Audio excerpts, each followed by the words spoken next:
Well, right back at the start of the pandemic, I mean, there was the panic buying incident if we went back to the end of March 2020, and there was the very real prospect that the just-in-time food supply chain wouldn't cope.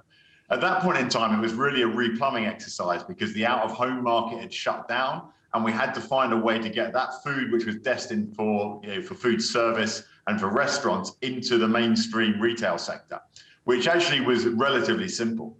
The challenge that we're seeing at the moment is a more systemic problem. That you highlight the labor shortages, but that's right from a farm level, picking the fruit and vegetables, through to the HGV shortage, and then it's even a shortage in supermarkets and retailers as well. So there is now a systemic problem or challenge within our supply chain, which is creating this backlog and the empty shelves that we're seeing. Earlier this year, we saw how the Suez Canal blockage affected stock levels and delays. I imagine a lot of food was spoilt because of those delays. I know they come in big freezers, most of them. Are we finally moved on from the ripple effects of that? Well, I don't know if we are or not. I mean, the Suez Canal was just an example of what happens when there's a blockage anywhere. But actually, what we've seen through the pandemic is that we've had displacement of goods and products, and particularly containers. So whether they be refrigerated containers or the metal containers that are actually now in ports where they're not required. So there hasn't been the ability to get them back to the countries where things are produced. I mean, I'm particularly thinking of consumer goods here and getting them back over to China so that the products can be shipped over here. I mean, then when we think of food supply chains, it really is absolutely reliant on having the availability of those refrigerated containers in the countries where they're required. And I think that what it's really done to me is highlight the importance of having a level of self-sufficiency within your country so that you can feed your domestic population.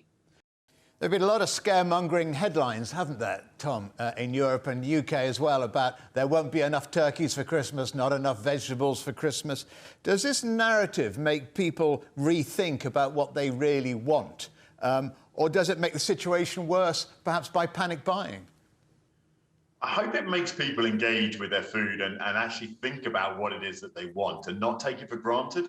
Now, if you go back to the beginning of the COVID crisis, it was the first time for many decades that you've actually gone into a retailer and not been able to buy what it was that you went there to get, because we've always had ultimate choice. And so I hope that people are beginning to value the things that we've always thought and taken for granted, whether that be the workers that produce this food or whether it be the food on the shelf. We really need to think and value those things and the way that they're produced.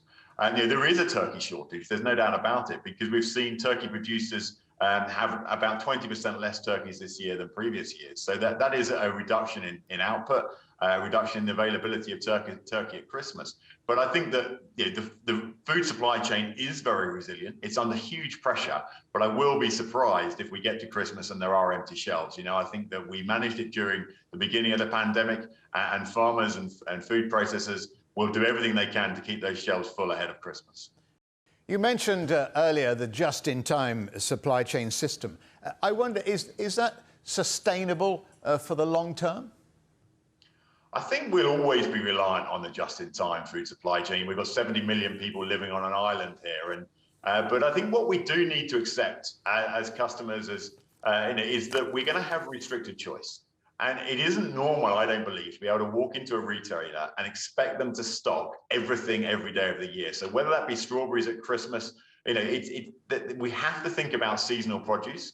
And actually, we have to think about buying local and seasonal, because they're the things that start to impact climate change as well and reduce our environmental footprint if we're eating those things that are produced seasonally. And so we've got to start to enjoy the different seasons and the produce that's produced across the times of year, rather than expecting everything to be available every day of the year. Tom Bradshaw, many thanks to you for joining us here on The Agenda. No problem at all.